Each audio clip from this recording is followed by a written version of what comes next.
Just always, that's who I am.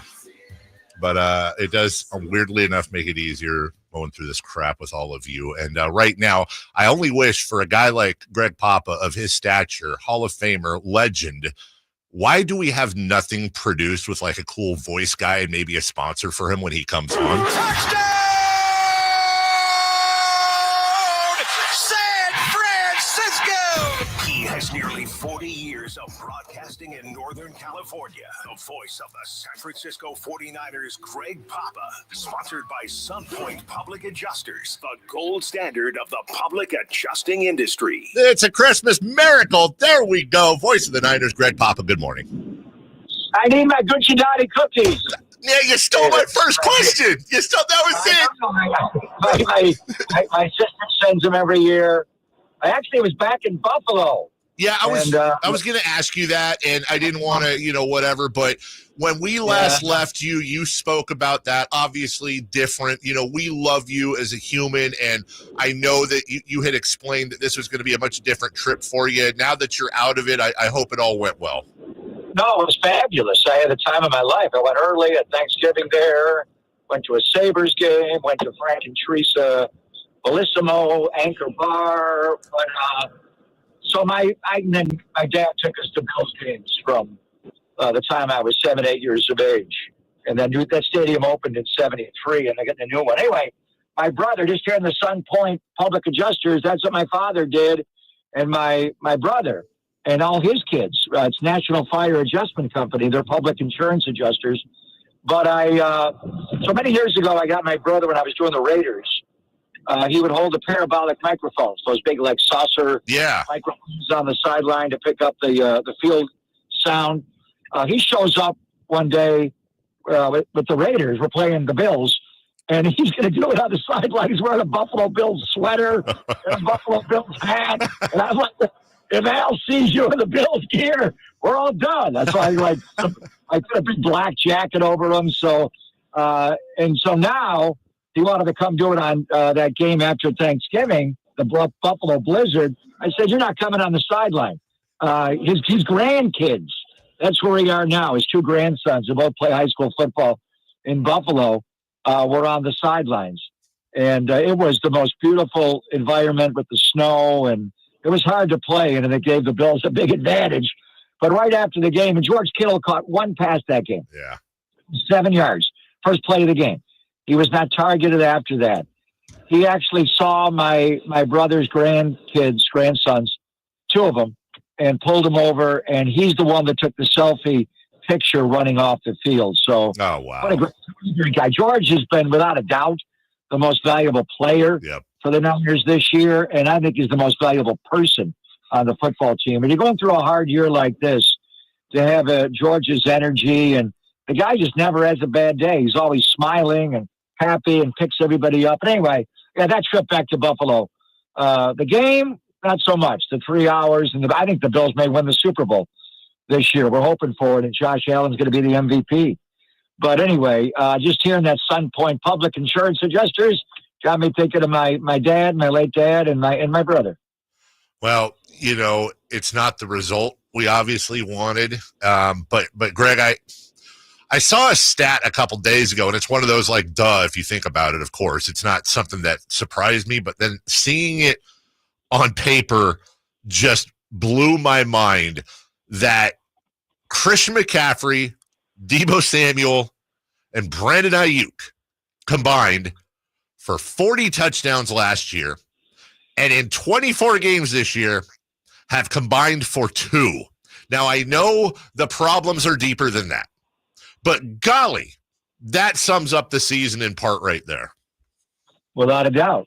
And we've been talking about it all year. I mean, Christian scored 21 last year, 21 touchdowns. He had 14 rushing and 7 receiving. And of his 21, 18 were in the red zone. Now, he didn't play, but to go from 21 to none. How many touchdowns did Ayuk have last year? 7? Yeah, I think so. Ayuk's got none. And then Deebo chipped in 12. Deebo, the first two games of the year, he scored a touchdown against the Jets on a run. Second game in Minnesota, we lost the game, but he had a big game receiving. Then he got hurt. He gets pneumonia. The whole thing's weird. The one other touchdown he got was October the 10th on the 76-yarder in Seattle. So, but look at the overall numbers. And just getting ready for the Miami game, you know, you're thinking Miami Dolphins. They had a game last year, Dave. They scored 70 points, 70 in one game against the Denver Broncos, one of the highest scoring totals in the history of the NFL. And they could have scored more. They kind of backed off early fourth quarter. But look where they are. They're in the bottom third in the NFL in points per game. Yeah. Niners are right in the middle. You know, last year the Niners averaged about 30 points a game.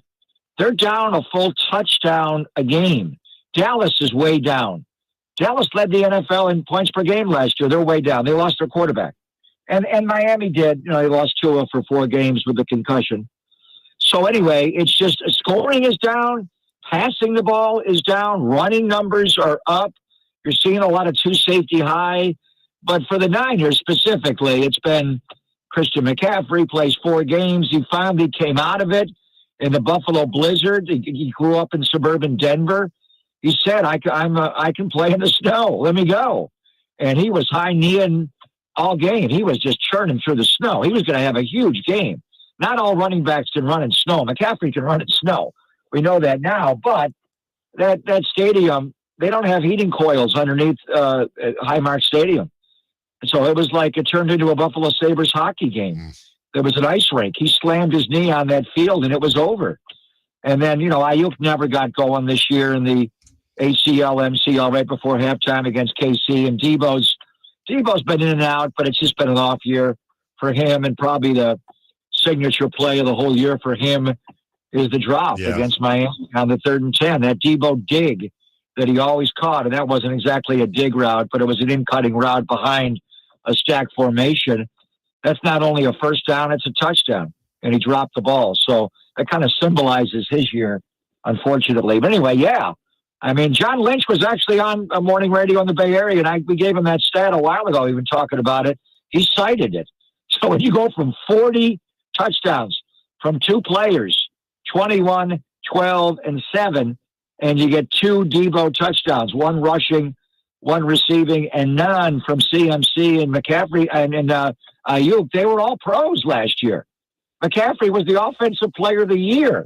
Ayuk was 2nd team All-Pro. I mean, look no further. But why did that happen? Variety of reasons. And it's not like, you know, it's like hockey and you're playing, McCaffrey's not playing, Ayuk's not playing. So we don't have our H-back. We don't have our X-wide receiver. We're playing 9 versus 11. That's not what's happening here. You're still putting 2 guys on the field. And they've gotten production. J.P. Mason was good. Garendo was good. And now I think we'll have a new starting running back in this game with Patrick Taylor Jr. Abanaconda, I think, will play some in this game as well, and Keyshawn Vaughn. But and Jennings made a really nice transformation to X wide receiver to play for Ayuk. But now he's not your F. Now he's not your slot. So ideally you want, you know, Ayuk at X, Debo at Z, and Jennings at F, and Kittle at Y. And, you know, it just didn't line up this year. It was one of those years. Greg Papa joining us. Let's turn the focus to you now for a second. I was thinking about this. In the early days when I covered mixed martial arts back in the early 2000s, I got to know the great Mark Ratner, the former head of the Nevada State Athletic Commission. And we got into a conversation on my night show once, Greg, and it was about judges and how you judge fights. And he said that judges should not do ever cumulative judging. It should not matter what you did in round 1 to round 5 to round 7, to think of every round as if it was a new chapter in a book. Turn the page and look at it dead even from the start. And I was thinking about you because I was listening to you on the station, thinking about how disappointing this year is, thinking about how different things are, and as a human, how disappointed you are because you're a fan as well. You know these guys. But is that kind of like what you have to do game on game, is not look at the big picture, which sucks for Niner fans, but just call this game as if they were, 4-10, 10-4, does not matter. You have to have a similar outlook. Well, of course, and that's the way they're going to play the game. I mean, it's this game is a separate entity, separate DNA. It's 60 minutes of competition. Now, It's not separate. Well, the point total, the first quarter carries over to the second quarter, the third quarter. The problem is the Niners have been outscored in the fourth quarter this year, 125 to 75. Yes. It's the worst in the NFL. So we're beyond the fourth quarter now. We're almost going into I don't want to say the 2-minute warning because we got 3 more games to play. But it's late in the year. The reason they're in this predicament, they haven't been able to finish games, but they got to finish the season well. And then also the last 5 years, all the success they've had, 4 times to the NFC Championship game and twice to the Super Bowl, they haven't been able to finish the biggest games. And we're going to get on an airplane here in the afternoon and fly to Miami.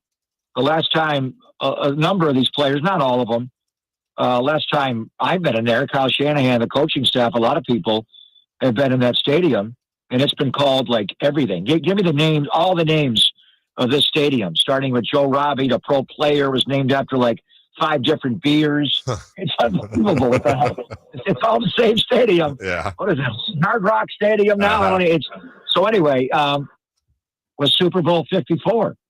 And the ultimate didn't finish the game. I mean, we had a 10-point lead with 7:13 to play in the Super Bowl. They're facing a 3rd and 15, and they run 2-3 chip jet wasp. I mean, and that's Tyreek Hill. And now he's a Dolphin. So, no, you got to be a pro. I mean, I did the Raider games, David, for 21 years. Yeah. We missed the playoffs 17 times. Yes. We made it 3 straight years with Gruden and Callahan, and then came back the Derek Carr year when he broke his ankle. Played a playoff game in Houston, and we had like our 3rd-string quarterback, a rookie in the 4th round. Felt like a preseason game. And Jadeveon Clowney and J.J. Swat are clowning you. So I've been charmed the years with the Niners. 5 years I've been with them, and 4 trips, not just to the playoffs, but to the NFC Championship game, 2 years to the Super Bowl. This is year 6. I did a lot of bad Warriors teams. I did the Indiana Pacers for 2 years. We wanted to win 20 games.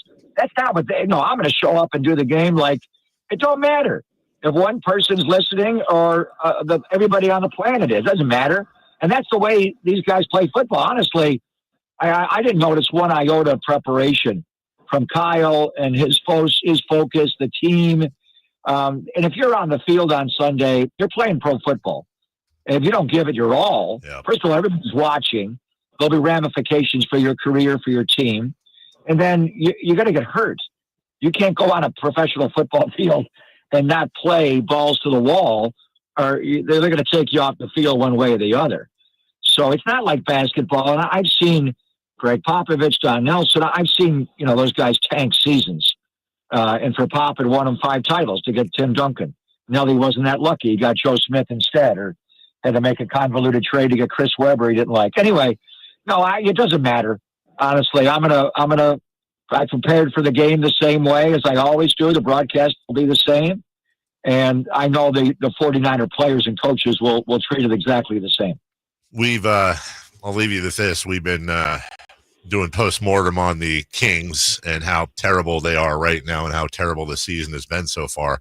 Also, though, my God, that Draymond Green stat line, the Curry, that whole game yesterday, I hope, for Warrior fans' sake, that's an anomaly. But as I said earlier, there's no comparison because Warrior fans can wipe their tears and scratch their faces with their 4 championship rings, whereas God just hates Sacramento, always has. That's where we're at. Yeah, we love Mike Brown, and Mike's son is our assistant defensive line coach here with the Niners. He played college football in Case Western in suburban Cleveland, so good guy. The season, their season's not over. It's not a postmortem. It's a long way to go. The one thing I would say, though, is Memphis is back. Yeah. Wow. Yeah. John Moran and all his off-the-court problems, but they get into you. And JJ, Jaren Jackson Jr., I know his dad was a Spur, Jaren Jackson. What a talent he is. And I did not think Zach Edey could play in the NBA. The guy from Purdue, I thought he was Purdue. I thought he can't play. He's a big stiff. Wow. Yeah. So athletic, so big, so skilled. So Memphis was a lottery team last year. Yep. The Houston Rockets were a lottery team last year. They looked like this year's Minnesota. Yep. And then, I just go, obviously, a word of caution to Mike and the Kings, and you guys know it, and the Warriors. The West is loaded. Yep. It's all upside down now. So Mike's a good coach, Steve. They'll figure it out, but it may not be enough. And you guys traded, got rid of Harrison Barnes off the roster and brought in, DeMar, and it changes your defense. And these other teams just get up and into you. Houston, the way they guard, they just come at you. Hey, man, brother, they got everybody on that roster, shut you down. And then, obviously what Memphis can do. So the Warriors and Kings will figure it out. They got a lot of good vets, but I think it's more about, wow, this Western Conference is loaded, and lottery teams from last year, they're making the playoffs this year, and they may have home courts. Yeah, they might be the 1 seed. Hell, they're 3 back of OKC right now, and they don't look like they're letting up. So, all right, well, look, we will not talk again before the holiday, but Jason will be here next week. Have a wonderful Christmas to you and yours. Get them cookies. I'm going to get them. I'm going to get them when I get home off this trip. Have a safe flight, my friend. Have a great call. Thank you, David. Right, thank you, Greg. Bye-bye. That is Greg Papa, the voice of your